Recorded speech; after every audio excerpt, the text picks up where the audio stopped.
you're really serious about your political views, which I like to think we are, you want to win people over and you want to win the argument. You don't just want to keep chatting. Let's just chat with people forever and ever and let's just, throw around energy. You want to win the argument.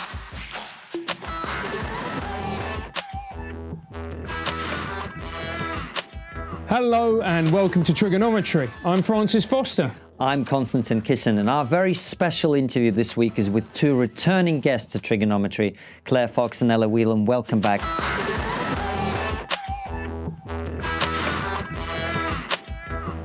For anyone who doesn't know who you are, Claire, you are, of course, the founder and director of the Academy of Ideas, and very recently Brexit Party MEP for the Northwest. Have I got that right? That's correct. And Ellen, you're a brilliant journalist, and you're part of the Battle of Ideas, which is one of the things that we'll be talking about, and an author, of course, in your own right. So welcome back, both of you. Thanks. It's good to have you after that very long intro.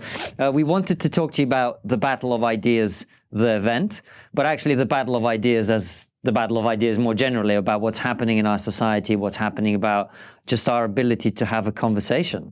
We've had, the discussion in Parliament in the last couple of weeks about inflammatory language. All this stuff is kicking off, and it seems to be very difficult now to discuss any ideas at all without people getting aggravated and insults being thrown. So where are we in terms of our ability to talk about things as a society, in your opinion, Claire? I think you feel as though society's become tongue-tied in some respects. There's a real sense in which people are very conscious if they say the wrong thing, they might be attacked for being offensive, for being inflammatory, for saying things which will upset other people, being accused of inciting violence. So there's a sense of people walking on eggshells that coexists with people being entirely unrestrained and saying the most preposterous things all at the same time. So it's like this really weird thing, Sometimes I don't know whether I can say that.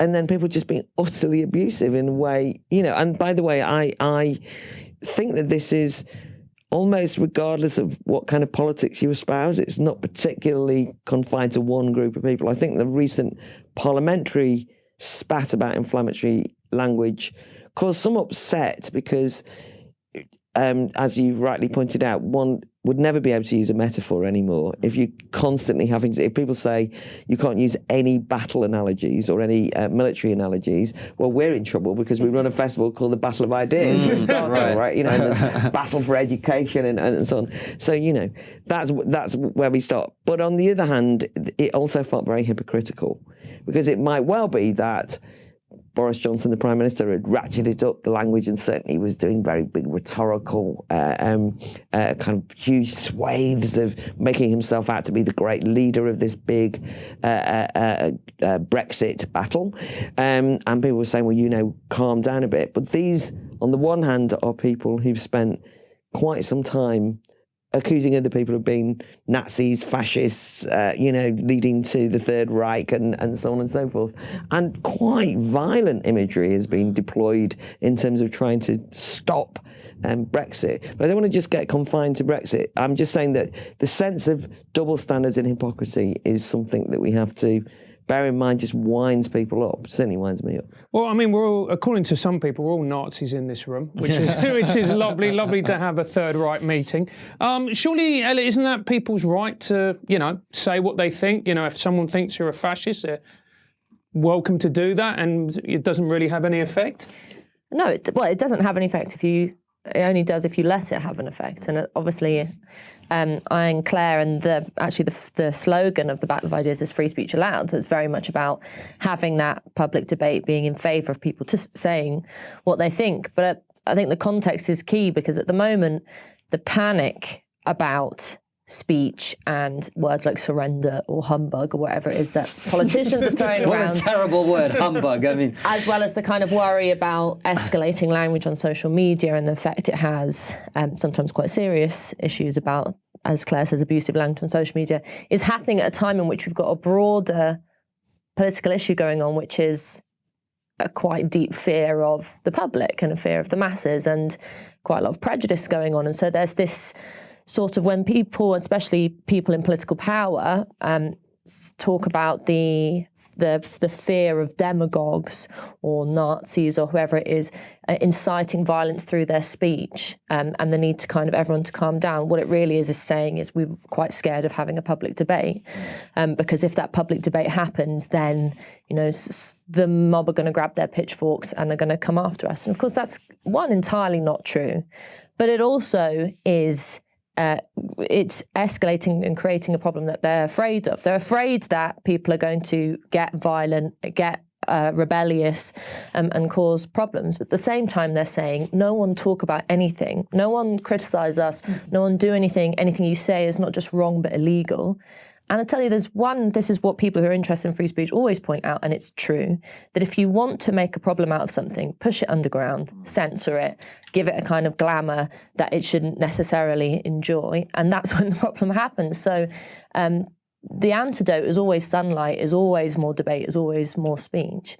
And you've got, at the moment, a political establishment which is just so hostile to any kind of discussion about its actions, which I think isn't going to end well if it keeps going down this very censorious route. And this is where the Battle of Ideas, the festival that you guys run every year, comes in, because one of the great things about that is you genuinely get people from all over the political spectrum. I mean, we'll be interviewing Lord Adonis, who is not going to be that popular with most of our pro-Brexit viewers, I imagine. But you get people from across the spectrum, genuinely, and that's one of the things I really enjoyed. I'm curious how you managed to do that, actually, because we struggle to get kind of woke leftist guests on because they are afraid to be even tarnished by association. So how do you get all these people together? Well, I think people understand that. I think people are cautious about things being a setup. And so a lot of the time in political debate in the media, for example, anyone who's ever done it knows that you get put into a room and you get told to kind of battle it out with each other. And it can often be quite fractious. The difference about the festival is because it's centred around public debate, actually the focus is not on the speakers themselves, but within their interaction with a wider audience.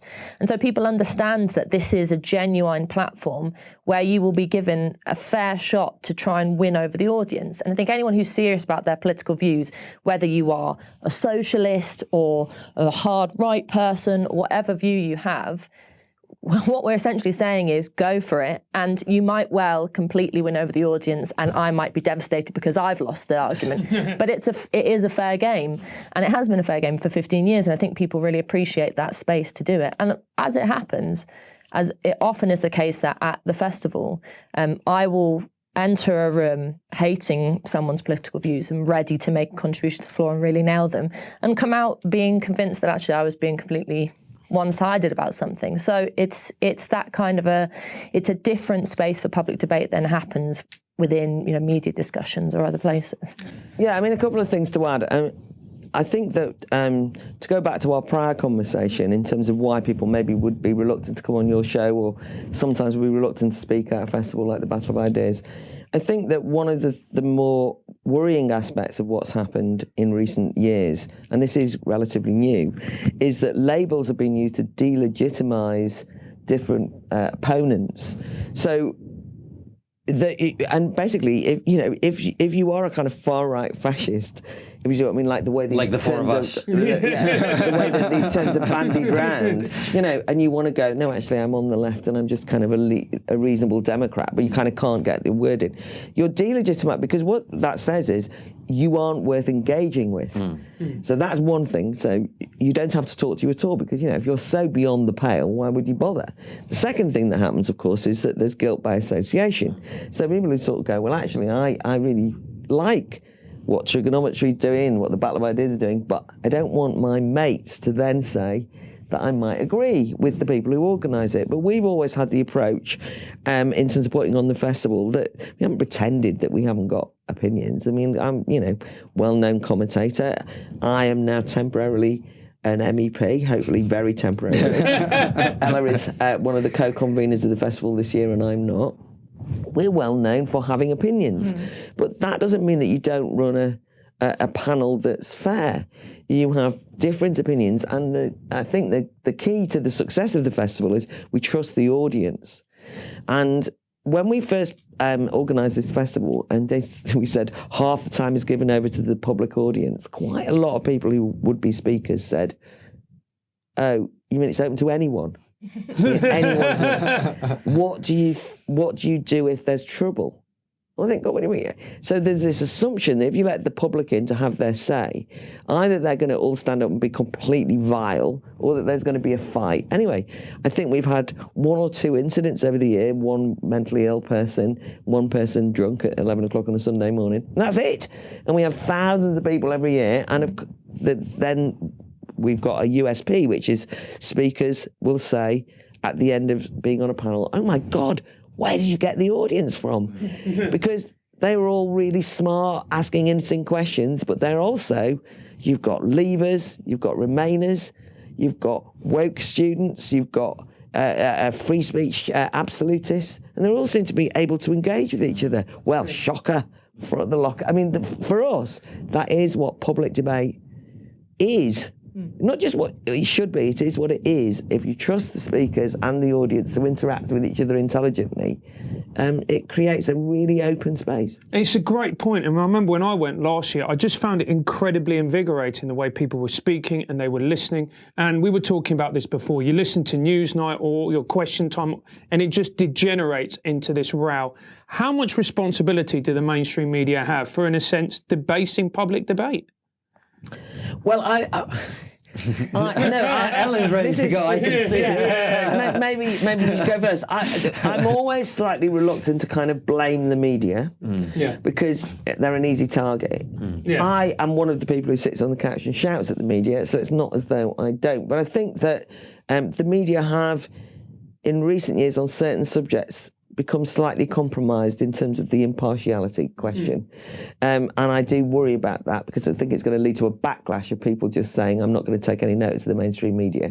I'm delighted that there are alternative forms of media, such as TRIGGERnometry. I mean, that makes me, that kind of widening out of the discussion in the debate is hugely important. And I hope that that actually keeps the mainstream media slightly more honest, because they actually have to look and say, wow, a lot of people are watching these guys doing their interviews. I mean, maybe we got to look at why there's less people watching our current affairs. No, please stop doing that. Keep doing all the crap that you're doing. We want to keep TRIGGERnometry unique. Thank you very much. What I was going to say was that Ellen rightly made the point about the setup. I mean, the number of times that I've been invited onto the media where it's basically we've got 3 reasonable people and the mad lunatic Claire Fox come to join us as well. Now, they don't exactly introduce you like that, but you're basically we have to have balance, so we've invited a lunatic on. Yes. He's got mad extremist views.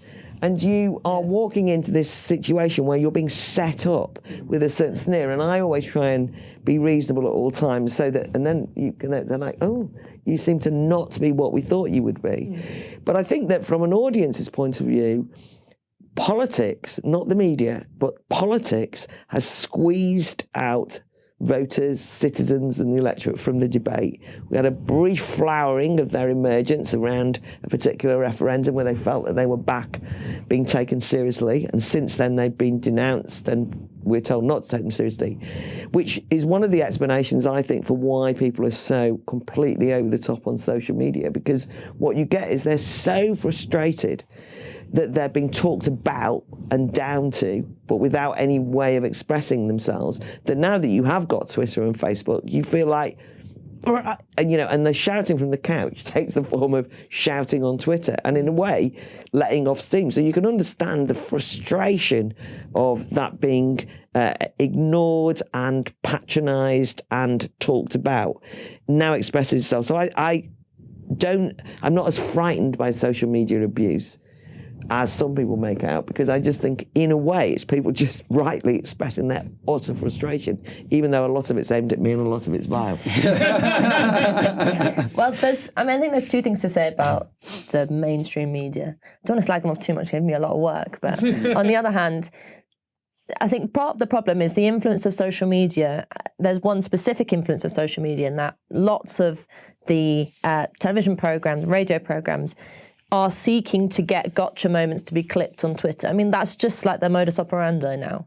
Pin the politician, get them to say the bad thing, put it on Twitter. What that means is you often spend 5 minutes listening to an incredibly dull conversation on the Today programme or on Newsnight or on Channel 4, wherever it is, where you're just waiting for the gotcha moment, and it often doesn't happen. So like, there's countless times where I've sat listening to the morning radio, hearing someone ask a politician the same question, you know, not going to get the answer out of it. It's like a poor man's Paxman, and it just doesn't work. And it's really, really boring, and it is really frustrating, because then you do end up wanting to go on Twitter and saying, what the fucking hell are you doing? Won't talk about the news. And the other side of it is that I have had countless experiences in green rooms and back rooms before and after shows where people kind of forget that you are not part of the mix of things, you're not part of the media establishment, and so they start talking about politics. And what's really interesting is they often talk about how utterly boring, oh God, we have to talk about Brexit again, oh God, we have to talk about this again. And what they don't realise is that for many people, on Leave and Remain side, this is actually a very exciting moment in politics, because things seem to be up in the air. And if you had a sensible sense of news producers being able to galvanise on that, you could do something really interesting with this. You could actually really engage an audience. You could actually, you've got a political space in which people want to talk about things.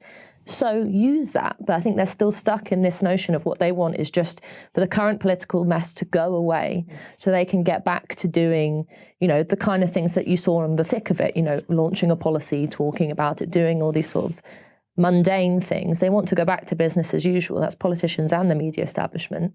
They just don't want to deal with the current fray.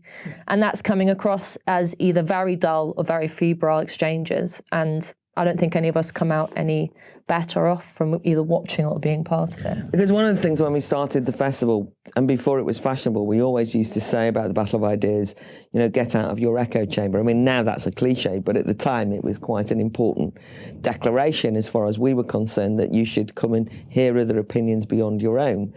But I think that what's now incredible is that when people actually do have civilised exchanges over even very febrile issues like Brexit, people actually don't want that to occur. So, for example, UK and a Changing Europe, who are actually involved in the festival this year, who are academics, who are, broadly speaking, based on the research, not that keen that we leave the European Union, and I don't agree with the number of the statements that they come out, but they're actually really interesting. I read their publications, I'm interested, and this works both ways. But they did a podcast with me and they got abused for interviewing me by their own followers. Why is that woman on? And I also did my first MEP blog for them, as they asked me to. And again, they got a lot of abuse for allowing me a platform. And by the way, just to show I'm being fair-minded about it, it was also the case that when I retweeted and said it's worth reading this from UK and Changing Europe and Anna Menon and what's the problems with a no-deal Brexit and some of the real challenges of it, people who are my supporters will say, why are you retweeting that? And I'm like, because I think everyone should read more generally. And, if they're wrong, we should argue against it. So I think that the media, the mainstream media, sadly, are far too prepared to put the label on you. You're there to perform in a role.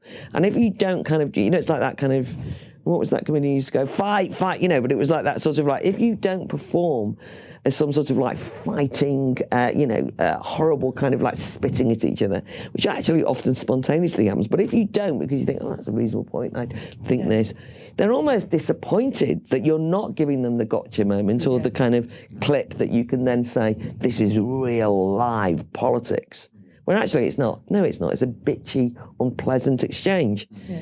Why don't we actually have an attempt at understanding each other's perspectives? Well, just to show that we're fair-minded, whenever we talk about the mainstream media, one thing that should be mentioned, actually, a lot of people on our side in terms of new media are doing the same thing as well. There's lots of people who are not being fair or reasonable or objective in any way.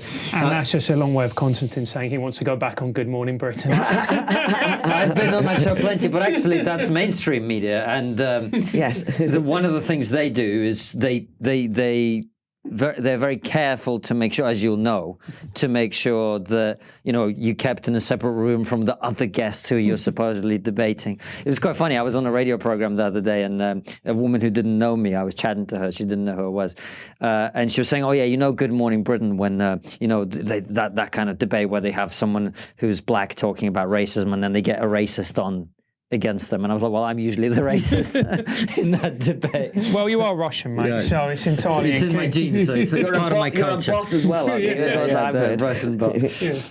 But one of my favorite moments at the Battle of Ideas last year, actually coming to talk about identity politics slightly, was you were hosting and moderating a debate between a bunch of people, and you were taking questions from the audience.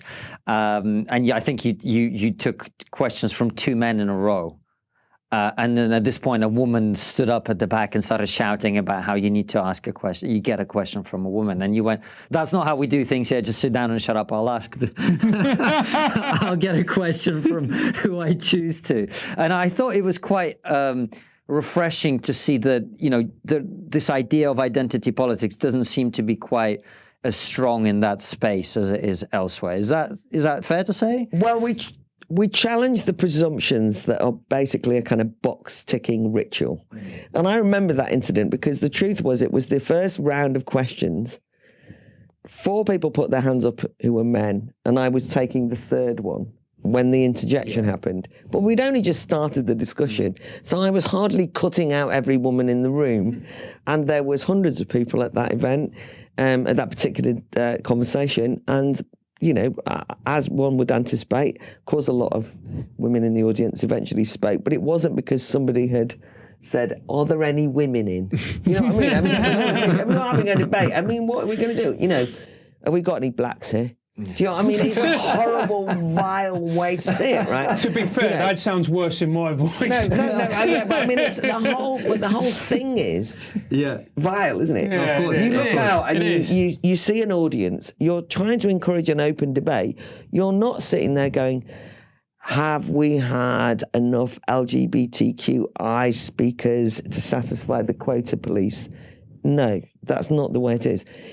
But interestingly, we don't play the identity politics game at the Battle of Ideas, but if you actually look at the audience, you will find that they are all ages, all ethnicities, no doubt all sexuality. They are the public, and we are a mixed and varied crowd. Yes. But we're not trying to get in a group of people. It's also the case that I always think, as we always do, which is in one of the debates that I was doing on a few years ago, you know, somebody sort of said, well, you know, I just feel as though, you know, this is completely biased, and what about the women's voice? And it was interesting because most of the people who'd spoken had been women, but what they meant was, it's not what I want. You know, it's not to be an accusation that you were bringing too many men in, because the women who'd spoken actually were not arguing what this young feminist had wanted them to argue. And I said, well, it doesn't really matter what gender you are, just speak. And stop trying to do that, right? Say what you want, and then we'll have the argument. So I hope that by the end of it, people realise actually it's better to not do the box ticking because you get a more interesting discussion. And also I think last year we ran a strand that I chaired on feminism, and out of 5 or 6 debates, however many it was, there was only one guy on the panel, and it didn't really come into my mind, but it just so happened that on issues of discussions about gender pay gap, I decided to get 4 people who are very good on it. They all happen to be women. And inevitably, at least once every time in the debate, someone got up and said, well, where's the representation of men on this panel? And you think, this has just gone too far. Yes. Yeah. This is just, that's funny, like that someone's decided to take issue with that. But I think a lot of the time, most people do think that it's a bit ridiculous. And they do, if they come along to the debate and they hear that, for me, always the most crucial thing is, have you got the political balance right? And in some cases, having the political balance right with the best people that you can get, the most interesting people you can get, they might all look the same, they might all come from the same background, but the question is, are they going to say different things? And I think sometimes people might join our audiences and be kind of sitting a bit like already have a prejudice about what's going to happen, but then they hear people open their mouths and speak and your mind changes and you think, okay, actually that person is completely on my side or completely not on my side. And I think the thing about the identity politics wars, we've got a strand on it this year talking about everything from incels and Peterson and toxic masculinity and all that kind of discussion up to gross out feminism, which is like about the person as political and everything in between, race and all sorts. I think that people are at this point so sick of the identity politics wars because it's so unpleasant. I mean, because there really is no end to it. It doesn't matter if you are a woman of colour who's also a lesbian, someone will always trump you. There's a kind of identity politics Olympics going on. And so you can't ever really feel safe. You can't ever really feel solid in your position if you're going to engage in that debate, because someone will always come along and be more victimised, have an identity that's more important in the hierarchy than you. And so I like to think that a lot of people who come to the festival want to just put that aside and then talk about the real politics behind it, because it doesn't really, even as someone who, if you do buy into the whole identity thing, like if we ever go on panels and say, well, as a woman, you just know that it feels hollow. It does. But what I was going to say was that the reality is that you just get born, you have a skin colour, you're a woman. I mean, I know that saying that I'm a woman has now become a matter of major political controversy because I'll probably be accused of some discrimination. But I mean, in general, these are not achievements in one's life. Yeah. They're things that happen. There you are, and what you become, who you become, is not about those things, but it's about your mind, about the views you have, the morality that you embrace, and all of these things. And part of growing up, of course, is growing into someone, is working out who you will be in the scheme of things.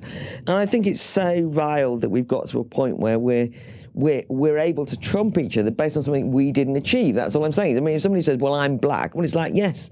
But I mean, what does that mean? It doesn't help me get anywhere in terms of understanding the world we live in. But I think you're absolutely right that people are fed up with it. One of my mates actually said to me a year or so ago, I've never felt so black. And I didn't understand what he meant, but what he was saying was that he now feels as, he's been involved in anti-racist politics and in general for a long time. But what he was saying was he now feels as though the only way that people see him is as black. Through his identity, right? And that rather than being taken seriously as an intellectual, a film critic and all of these things, he's now sort of invited onto panels because he's black.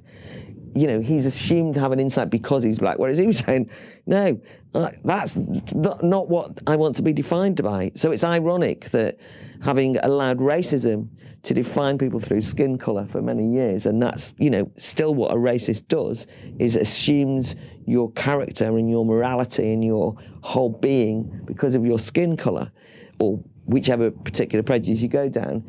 Now it's identity politics that does the same, and I think that people have a sneaky feeling that this is very, very, very regressive. And so at least I think there's a sense of relief when they come to the Battle of Ideas that we don't just accommodate to that. I was slightly rude with that woman. I seem to recall. Which I enjoyed. But I think what I was trying to establish is, as we often do, is to say things like, if you find something offensive, argue back. Don't walk out and storm out, or don't say you're triggered and not participate. Don't complain about those things. Let's just have a public conversation about really important issues and trust each other that we can cope with any challenges or offence that we might hear in the course of that. But equally, just to I'm not even going to ask a question. Equally, though, you don't exclude people who are of that way of thinking. There were plenty of them. Oh, my God, there's loads of probably the majority of people there believe that, but they can argue for that. They can argue against what I've just said.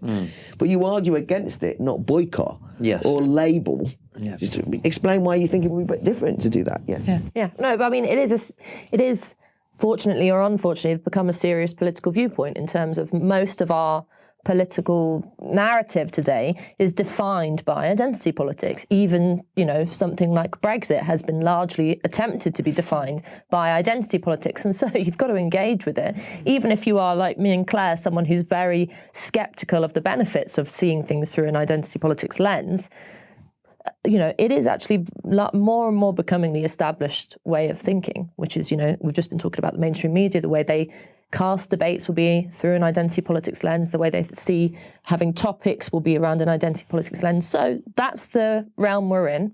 We're happy to take that on. What we're not happy to do is be cowed by it. So that's what the But I think that a caution to us all. I mean, I'm a great fan of Titania McGrath, or rather and I love that. And you've done lots of things on the issues of identity and had some great guests on TRIGGERnometry discussing this. But I do think that I've got to say to myself all the time, I don't want to over lampoon them, because the reason I mentioned Titania McGrath is easy make fun of, because the most ludicrous sides of these things are, let's be frank, easy to satirise and say, for God's sake, and it can be like that. But there are obviously things that one needs to engage in, and although I hate the promiscuous use of the word far right or racist and so on, there are racists. I encountered them. 100%. There's quite a lot of people at the moment who are having a big campaign against the Brexit Party on the basis that it's too politically correct for having allowed a commie pro-migrant like me in its ranks, and they are more than willing to explain their views on deportations and immigration, and they are openly racist, right? And so I don't want, and you can see that people, when they're on the receiving end of some pretty nasty attacks, if you're a woman or if you're black or what have you, you look to different political ways of organising. I don't think that identity politics is the way forward. I think it's really regressive, but I don't want to suggest that there's no issues in society that need to be confronted and tackled, and that's where the interesting political argument comes. Well, how do you tackle that then? Should it be through kind of saying we as ethnic minorities want to organise in this way, or should it be more open anti-racist campaign and so on and so forth? So we try and take these things seriously rather than just dismissing them all. Francis, I apologise. You turned that into a question. Sorry, mate. Go for it. It's fine. I was just going to say it doesn't affect me because I don't see race or gender. But anyway. Guys, just to let you know, my show, Orwell That Ends Well, which I advertised earlier at the Bill Murray, that is now very close to selling out. So we've had to open up another date. I will be doing it again with Francis, emceeing it again on the 24th of November. The link's in the description. I'm also coming to Cambridge in November as well, so check that out. Absolutely. Please come down. It's going to be a great show when I'm on. And then when Konstantin's on, you just enjoy the interval. There is no interval, by the way. So it's just me and Francis. We'll see you there.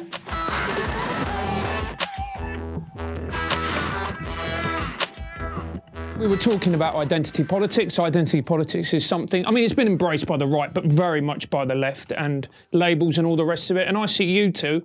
If I would give you a label, it'd be homeless lefties. Like me, we are of the left, but we look at the left and we would go, oh, for fuck's sake. And we just go, I mean, I can't vote Labour in the next election. I just can't. Could you tell us, number one, what being left-wing means, and is it compatible with now being a Labour voter? From my opinion anyway, I don't think being left-wing in the interests of working class liberation has ever been compatible with voting with the Labour Party, for a number of reasons that are historically too long to go into in this interview. But the funny thing is, I think, Claire, you said this before as well, is that my views in terms of what I want from society and societal change haven't changed. So whether they're left-wing or not, or, it often feels quite lazy to call yourself left-wing now because it's just like saying I'm a nice person because right-wing has become evil. But my views haven't changed in terms of what I want to see in a future society. But I think what has changed is the rest of the conversation. So people who now still call themselves left-wing in that quite lazy way are, for example, if you take a figure like Paul Mason, who is a lefty by all accounts of he's understood to be one, but has become this, incredible cheerleader for the European Union, who, to my mind, is, the antithesis of all kind of left-wing Euroscepticism and left-wing thought of workers' liberation. So these things have become completely confused. And part of the problem is that the left, as a kind of bloc, have just moved toward a sort of centrist establishment outlook from my point of view. So it's not about, challenging the nature of the way society is organised and arguing for more for everyone and, let's make massive societal change. It's about sort of tinkering at the edges and, making working life slightly nicer for people, slightly raising the minimum wage, taxing rich people a little bit more. It's all this kind of stuff that for me seems like really boring centrism, or kind of socialism light. And I think what you have to assess if you are someone like myself, perhaps Claire, who still holds on to some of the serious and concrete left-wing values, like freedom of speech, like Euroscepticism at the moment, and other things. Where is the debate today? And the debate, I think, rightly or wrongly, isn't anymore about left or right. It isn't about these clear political distinctions, because we're not in the 1980s. We're not in the same world as we were when class politics was a very real thing. So you have to face up to the fact that it is just politically lazy and rather dishonest to keep going on about we're the lefties and you're the right wingers, because the vast majority of the population out there just don't see things in that way anymore. That might be a good thing, that might be a bad thing. It might be changing as it happens, because as we've seen, the kind of discussion about Brexit has become quite clearly cut between an us and them narrative, and who knows where that's going to go. But I don't think you can anymore be safe in those right and left labels, because they've just been hollowed out. I mean, I do feel politically homeless. You can't say that. You're an MEP for the Brexit Party. But I was actually going to say, I'm in a party that was actually only formed because there was a pre-existing movement. I mean, you can't, no disrespect to the people who set up the Brexit Party, but they didn't go out and build it from scratch, because there was already 3 years worth of people wandering around saying, I feel politically homeless and I'm so frustrated about the non-delivery of the vote to leave in the referendum, that then you kind of have a party that comes along with the title of the Brexit Party and sweeps up that constituency. And so therefore it's not the traditional political party that we've known from the past. And its slogan, change politics for good, has got a much greater resonance than I thought it would. Because when I go and talk to people, people say, yeah, we need new political movements, new parties. They want a kind of refreshing of politics, because they do feel politically homeless. I mean, there was a very moving moment that I was at a meeting, and one woman stood up and said, I've been in the Conservative Party for 20 years, and until recently, I'd never met a trade unionist, ever. And now I'm going to leave meetings and I'm meeting, there's Communist Party members over there, there's members of the RMT, there's the Conservatives, all sorts of people here, right? So she's kind of honest. And then from the back of the room, the next contribution was somebody who stood up and said, I'm a shop steward and I've recently just got involved in the Brexit Party, as it happens in that instance, and I've always despised and hated every single Tory, and I found myself on a stall with that very lady the other day, and we got on like a house on fire. And so people are realising as well that maybe the tribes from the past are slightly different. We've got new political challenges. But the other thing I wanted to say was, I was interviewed by a number of publications in the last week or so, Washington Post, New York, and they all sort of start off and they say, well, you've had a fascinating, 1 minute you're the Revolutionary Communist Party and the next minute you're Brexit Party. And I said, there was a 25-year gap. I mean, it's a kind of odd one, that, right? Because what's happened is, because I actually, and it was unusual when I stood up and said, I didn't think I was going to end up on the same platform as Nigel Farage when I first was announced as a candidate. I've come from the left. I wasn't expecting this to then mean that there was a kind of wholesale going over everything that was ever written by the Revolutionary Communist Party that I was in 25 years ago, and then trying to suggest that I'd said it 2 seconds ago. And I'm not denouncing that past, but there's a lot of water gone under the bridge since then. In terms of politics, I mean, I mean by that it didn't used to be that if you were a free speech absolutist, that people would then say, so you're far right. I mean, the left embraced, actually still in America it is the case that people on the left are associated with free speech. I consider this to be part of the Enlightenment gain, that you would have free speech and open mind. Ella's already mentioned, that the left has had the major figures in Euroscepticism and the emergence of the EU. Tony Benn, I mean, the one thing that I agreed with Jeremy Corbyn for 25 years was his attitude to democracy in relation to the imposition and anti-democratic nature of the European Union. I mean, it's not my fault he's changed his mind or been cowardly or whatever has happened to him, right? Has he changed his mind? No, but this is the but the reason I say that Lost is his guts. he's lost it. But he is the leader of a party who only this morning, I think one of its MPs, I think it's Angela Regal MP, but I'm pretty sure, just said, let's be frank and tell everyone that Brexit is an alt-right, far-right project. Right now, that's not even just saying it's a Tory project, right? You know, and then Jeremy Corbyn says we don't want a bankers' Brexit. And they think, you know, the bit where the bankers, well, the bank supported Remain. I mean, what are you talking about? I mean, what does that mean even, right? They funded a lot of Remain campaigns openly. I mean, in the public sphere, they've argued that we should stay in. So what I'm trying to say is that it does get to the point where the labels become meaningless. I was the publisher of LM magazine, which had previously been Living Marxism. I was in the Revolutionary Communist Party into my 30s before it closed itself down.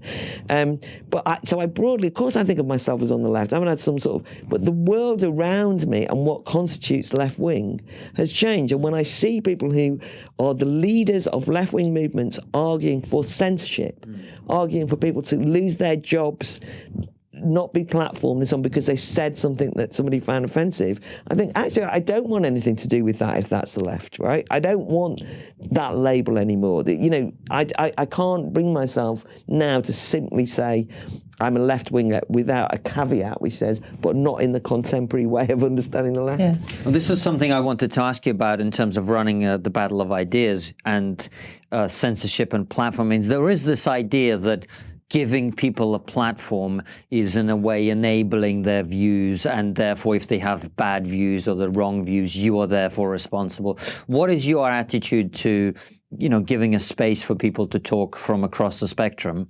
and the critics that might say, well, you've given a platform to this person that I personally disagree with, therefore you are all evil and bad and whatever else that comes out of it? I think the golden rule for us is if it's politically relevant and if it's interesting, then we will look to give it a platform. If it's a debate that we think needs to happen, then it's something that we should facilitate and something that we should get involved in. So that, you know, everyone, whether you're the editor of a magazine or the organizer of a festival, you have to look at what is going to produce a good debate and a successful debate, and a debate that we're sort of politically interested in expanding the conversation. So that doesn't mean that we've just had discussions about, talked about people being set up. That doesn't mean you find the mad person who's got the really extreme views on, you know, anti-abortion or whatever it is, the kind of really, really crazy view, and you put them on a platform then with some very mild person and let them battle it out. That's not no platforming someone, by the way. That's just having a sensible view of how to put on an event or how to have a discussion. But the whole panic about no platform is a really disingenuous conversation, because actually it's not about, you know, I've never looked at a panel that's been questioned on no platform, and I've been involved in this for many years, both with Spiked and when I was at the University of Sussex, and there was campaigns around no platforming there. Every panel that's been challenged has, to my mind, been really quite mild. I mean, in terms of whether it's been Julie Bindel or someone from the Tory party, it's never a kind of rabid, kind of viciously murderous person who you think, God, why would anyone want to listen to them? It's always just someone who's a bit politically contentious. And so the fear about no platforming often just comes from people not wanting to have the person that they disagree with heard. But once you get over that, you have to say that a platform, what is a platform? If you've got, for example, our debates, most of them take place where you've got sort of 5 people, 2 or 3 on each side, and then a chair. If you have a strong chair who can facilitate a public debate, then you really don't have to worry about what's being said and its effect on the audience, because there's this other thing in relation to no platforming that, you know, this is the crazy thing about universities, and especially when I was at Sussex, they would never have a UKIP person on a platform, even though actually at that time UKIP was doing relatively well in the polls, and it was actually something interesting to investigate what their views were. people at the University of Sussex and students were terrified that this UKIP guy was going to get up and say, whatever they thought he was going to say, all black people should be deported. And then all the student populace of Sussex would be like, yeah, kick out all the... I mean, it was just a complete misunderstanding of both the power of that speaker and the nature of the audience. So it all comes down to a distrust of people's ability to challenge things. I've been almost hounded off panels before because I've spoken about controversial things at university, and the students have not been swayed by my point of view. The opposite has happened. I think the problem with the no platforming panic is this is a theme. It's a distrust of the public's ability to hold people to account, to challenge people. And it's also the case that there's also this sort of idea that we've just been talking about labels. If you have someone that's slightly more hardened in their position, that they're somehow an extremist. And what are we supposed to have? Beige panels with everyone who's going to say roughly the same kind of middling thing. I mean, who wants to go and see that? Exactly, because you can sanitize debate by basically saying nobody's saying anything that is going to upset anyone anywhere in the room, in which case this festival would attract no one, because it would just be, boring, basically. But I think that we confront two problems. One is the way that people are labelled bigots. And we've all made jokes about it here, and you've said, we're Nazis and all the rest of it. And it is quite ludicrous. But actually, genuinely, it's not pleasant. No, of course not. Do you know what I mean? Actually, when people call me a Nazi, or say I'm a fascist enabler, and I don't just mean using the label, I mean seriously accuse me of enabling fascism or replicating Enoch Powell's Rivers of Blood speeches. These are, to your face. I mean, these are very serious things to suggest. Somebody responsible for the murderous... the idea that I have to explain that the Holocaust of Jewish people is not something that I not only agree with, but that I have any remote truck with is ludicrous. But when they say you're enabling the rise of fascism in this country, a militarized, vicious, anti-humanist, nihilistic ideology, which I despise, and I have to go, no, I'm not. It sounds pathetic, but if you label people bigots, and we know that there's a whole new range, transphobic, Islamophobic, there's all sorts of things which you can be labelled not because you are a bigot, but because you said something that goes against what a very narrow group of people representing that community, but not voted by that community, have decided to label Islamophobic. So you will know there are many people who are transgender don't agree with trans activists. Millions of people who are Muslims don't agree with the people who say, on behalf of all Muslims, I call you Islamophobic. So that's one problem. We would just basically have to go and check the list of who somebody else has called a bigot. We're not going to do that. But on the other hand... That's a good way of finding speakers, though, if they've been called all the right names. But on the other hand, and this is what I was going to say, was a lot of students I talk to are kind of newly espousing free speech, and I like to think that we've at least opened their minds to it, and that we, a lot of free speech societies have kind of, somebody would invite me because they've read my book and they're all enthused, we're going to do things. And then they'll say, we're going to invite so-and-so. And actually, they're going to invite a bigot, a real bigot, because they think that the way to confront the bans is to invite somebody for the sake of annoying everybody. Shock tactics. Shock tactics, yes. I know this person will get banned, so we're going to invite X. I'm not going to name names, but there are obviously some people, I suppose the archetype people will be Katie Hopkins or Tommy Robinson, and they say, we thought we'd invite them because that will really upset all of our kind of censorious woke. And I say, why would you do that? I haven't got anything interesting to say. And that's the thing is, you don't want to... I think you have an editorial responsibility, as Ella has indicated, to put together interesting, compelling panels of people who are seriously going to discuss the issues in hand. And very often the people who are the most well known as the outrage mongers are actually not that interesting. Now, if you think they are, that's a legitimate. Invite them. But if you're going to just invite them to be symbolic of the fact that you're anti-censorship, that's actually as disrespectful to ideas as those people who are no platforming as well.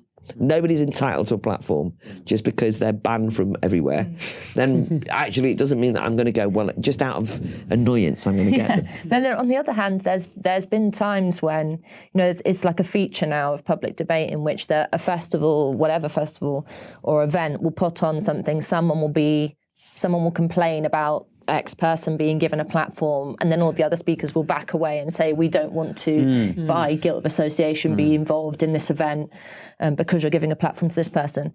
And from my point of view, I've always thought, say, for example, like if I managed to get on a panel with Steve Bannon or any of these people who've caused controversy, I'd die to do it, because the challenge of being able to get into a space where you could have the opportunity to politically humiliate and take down an opponent, it's like that's what you want. Who wants to, if you're really serious about your political views, which I like to think we are, you want to win people over and you want to win the argument. You don't just want to keep chatting. Let's just chat with people forever and ever and let's just, throw around energy. You want to win the argument. So what better opportunity than to be given someone who's challenging, who, everyone is running scared from. But then, sure, I sound like I'm blowing smoke at my own ass, but it's like, if you did manage to politically debate them and win, wouldn't that be far better than everyone backing away and pretending like this person didn't exist? So there's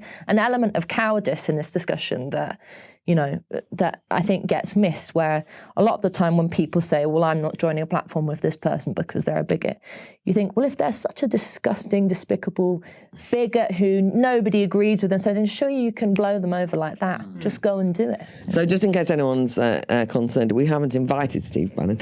I mean, I completely... Why not? What is the censorship all about? I was referencing the discussion about there was an event at The Economist 2 years ago. Both involved. It was on Newsnight, but no, but even, I don't think I'd particularly be that interested in what Steve Bannon's got to say now. No, anyway. but they invited Steve Bannon. Actually, The Economist had a festival, invited Steve Bannon. They expressly said they were inviting Steve Bannon to defeat his arguments and to humiliate him, which, that was their aim.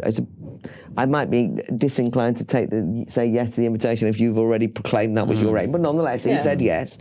And half of the British and UK and American speakers at that festival pulled out. And Ella and I didn't. Lots of which, by the way, who weren't even on a panel with him. They weren't on panels with him. And we weren't on panels. They just pulled out because Steve Bannon had anything to do with the whole thing. But there was a real attempt at bullying the festival to pull him. And in fact, the New Yorker actually did pull. They'd also invited him. Now, whatever one thinks about Steve Bannon, if you think that I don't think that Steve Bannon is responsible for every... I think he's over-flattered as being responsible for a range of movements, which I think that in his dreams he wished he was having an influence over. Yeah. The idea that he's created all of these populist movements around Europe, you think, no, actually, we don't need Steve Bannon. People are kind of quite angry with things, right? Yeah. But nonetheless, they say he's responsible for that, in which case it would seem to me you have a responsibility to expose his ideas to interrogation and argument. Yeah. I actually think Steve Bannon's a rather uninteresting character, and therefore I don't see the need to have him. I wouldn't not have him out of, because I think he's, that's the way you're trying to think of things. I mean, we're also, by the way, a small organisation with no money. We can't afford to fly in every interesting or American speaker. So you kind of, and I wanted to just at this point say that you asked, how do you get people? I mean, a lot of people say no to speaking at the Battle of Ideas. And say, well, I'd never dream. How could you put on that event? You seem to be questioning, this. And we go, yes, it's the interrogating an orthodoxy. That's the idea. Well, how dare you? No, I'm not going to do it. And people will say I wouldn't speak at that festival. I think the fact that every year we get 400 plus speakers across the political range is a credit to them. And I'm delighted that you're doing your TRIGGERnometry live at the Battle of Ideas with Andrew Adonis, because Andrew Adonis and I are well-known political opponents of each other when it comes to the Brexit issue. We've come head-to-head on on Good Morning Britain and in live debates and so on and so forth. But my God, that man deserves credit because he says, of course I'll come along and speak at the Battle of Ideas. Of course I'll go on TRIGGERnometry. And I don't just mean Andrew Dennis. There's lots of people like that. We should not be frightened of having the discussions with each other. If we're really serious about what we believe, as Ella says, we should try and win over audiences of all shapes and sizes. Which is why you should be there at the Battle of Ideas. Absolutely. At what point does it go from protecting reputation in inverted commas and tip into intellectual cowardice with not wanting to go up against somebody who you disagree with? We don't know the answer to that. I mean, I one thing I would say is I have occasionally said I don't want to go on the platform. I mean, if I think somebody is just not serious and he's just going to come out with a load of bile, I mean, you've got to decide yourself whether that's not no platform. It's just you know, you have a limited amount of time in your life and so on. But I think that whether it's intellectual cowardice or not, to paraphrase J.S. Mill, you know, you can't really be convincing in your own argument if you don't test it out against somebody else's. How do you even know if you believe what you believe unless you expose it to a range of other arguments? And my fear is that if we don't really rescue a spirit of debate in society, that people will not be able to argue anymore. You know, that's why so many young people are so shocked when they hear an opposite. It's like, oh, because they've actually only heard one side of the argument. And obviously what you need to have done is steel yourself in amongst a range of debate of arguments that you've never heard before, so you can think, actually, this has confirmed that I am absolutely right, or possibly, just possibly, you hear something and you think, oh, maybe I'm going to change my mind. I mean, when I was 17, I had very strong opinions on a range of issues. Thankfully, I didn't get stuck with that, right? I mean, over the years, I've changed my mind. I, by the way, hope that I change my mind in the next decade and that I'm not exactly I have principles I believe in, but the idea that you would go, this is it, I will never think anything other than this, I don't want to hear anything else, I'm never reading a book, I'm never being challenged. My goodness, intellectual death. Awful. And I also think we need to recognise that there needs to be a bit more of a giving people space and sympathising with people. I mean that quite seriously, and giving people the benefit of the doubt, because especially with young people, I remember when I was in my late teens, early 20s, and first started kind of properly getting involved in politics, I had my opinions, and when people challenged them, it would really upset me. I mean, like, to the point where who's now my husband, used to be a member of the Socialist Workers' Party, and we used to have the most ferocious, I mean, the left always fights worse among itself, ferocious arguments where we'd like scream and hit each other, and it would be really terrible. And it's a very happy marriage, and they love each other. And he's absolutely lovely. Whatever about Ella.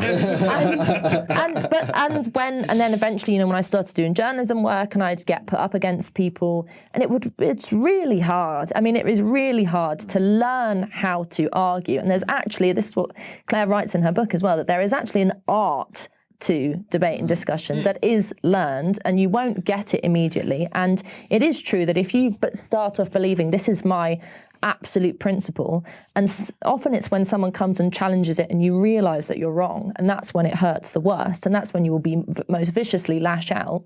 So it's a point at which we have to have a sense that these things will happen, people will make mistakes. And so if you go on a platform with someone or you debate someone and it ends catastrophically, you do not put a black mark through their name and that's it forevermore. You understand that these things are a process and it doesn't just happen like that. And I think especially for young people, or students in universities, or whoever it is, people who are just being brought into their kind of political awakening, as it were, you've got to allow a space for them to make mistakes, change, and be open to things. And part of the problem, I think, now is that you make one wrong turn, or you say one wrong thing, or you do one wrong performance, and that's it.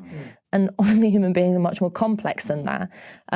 And if that really was the case, and we were just going to write off people the minute we disagreed with them and the minute they said something that we didn't quite like, then there would be no battle of ideas, there would be none of these things because everything would have just be shut down. Like if I got held to account for some of the things I said when I was 20, it would be appalling. Yes. So a bit of a kind of a generous spirit towards debate, I think, is lacking and needs to be brought back into it. And if I give you one final thing, because I was on the programme when the book came out, one of the things I slightly regret is that unintentionally I popularised the concept of snowflakes because I was actually just using an American phrase that was very widely used to describe a phenomenon of thin-skinned, easily offended young people.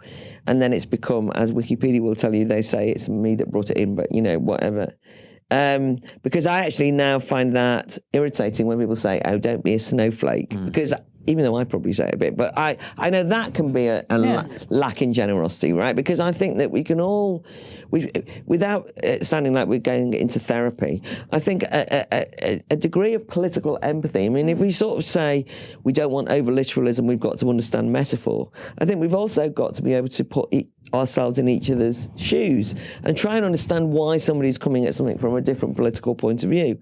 And I think that sense of being open-minded and generous of spirit, that doesn't mean that you have to kind of go, oh, I don't want to upset you and I'm now going to not say anything that might upset you.